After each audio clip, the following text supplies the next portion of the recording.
You're tuned in to The Andrew Lawton Show.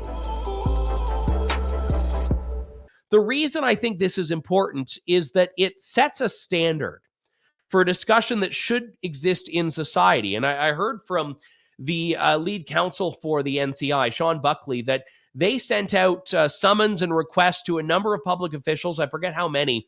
But what they said is that not a single one answered with a favorable response. Most of them didn't respond at all. So no one agreed to testify under oath before this commission who didn't want to be there, who wasn't a voluntary figure, and obviously it didn't have subpoenaing power. But no public officials were prepared to withstand that. Now, you may say, okay, well, why would they? It doesn't have any official status. It's a citizen-led inquiry.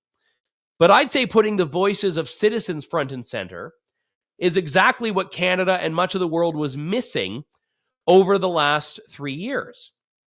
And hearing testimony that was very citizen-focused and citizen-oriented was precisely what this discussion needed.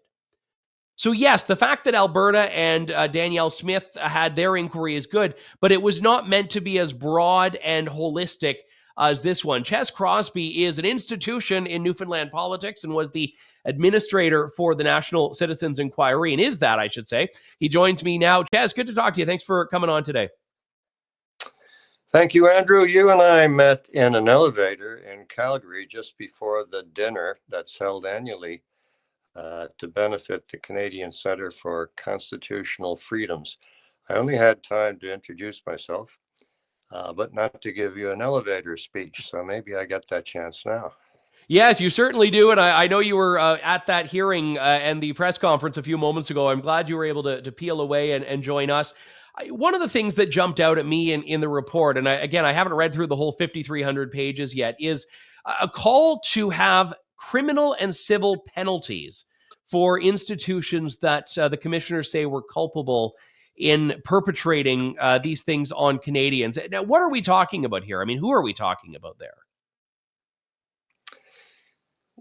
We're talking about people at various levels of responsibility. As a lawyer, it won't surprise you that my outlook is the more civil lawsuits, the better. But also, eventually, this country is going to have to get to the stage where criminal proceedings are taken.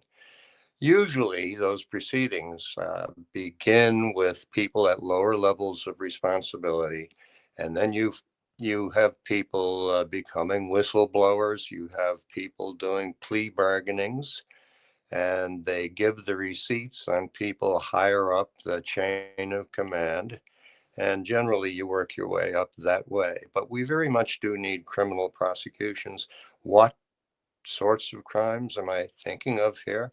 This is not an exhaustive list, but criminal negligence causing death might be one. Hate crimes could be another. And we have a very interesting and powerful statute in this country called the War Crimes and Crimes Against Humanities Act. It was borrowed from international law, and it's sitting on the books of Parliament since the year 2000. Now, one little problem with that is that it requires the permission of the Attorney General of Canada before a prosecution can be brought. I don't think you can expect to get that permission as long as the people are in office, who are in office right now at this moment in Ottawa. That's the Trudeau Liberals. But eventually that permission will be granted should somebody want to seek it. And I happen to know of a group of retired detectives who are hard at work on this now.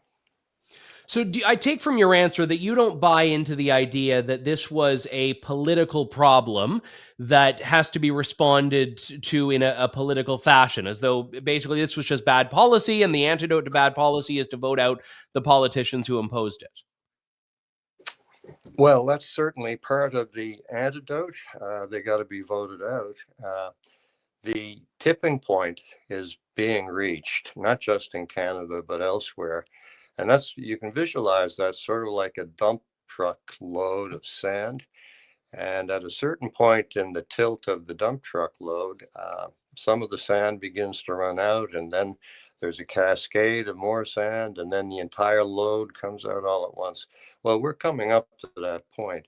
where things that were unthinkable even months ago are going to be very thinkable and in fact will be done. And I'm talking about holding people criminally accountable, as we were just discussing.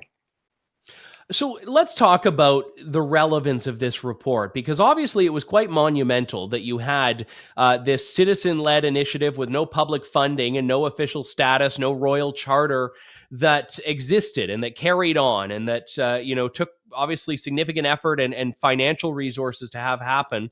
At the end of it, you have this 5,000-page report, but the process was boycotted by the people who were in positions to make these decisions that were ultimately rebuked and rejected by this report.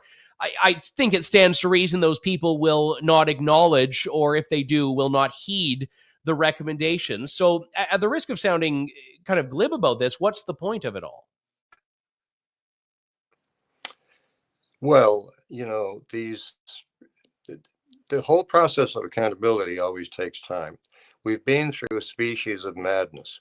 There are various terms for it. Maybe it's mass hypnosis. Maybe it's mass formation. Is mass something? Mass fear. The commissioners described it as a terror. In other words, the authorities perpetrated a state of fear quite deliberately and knowingly. And you could use the term a psychological operation, a psyops on the civilian population of Canada. It takes a while to get over that and to begin to see life in a realistic way. And you probably agree with me that topics that you couldn't have talked about even 6 months ago in social situations now are no longer taboo. You can speak about them.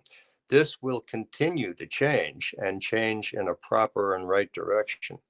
There will be accountability, and without accountability, there can't be reconciliation. And God knows that this country, Canada, needs reconciliation.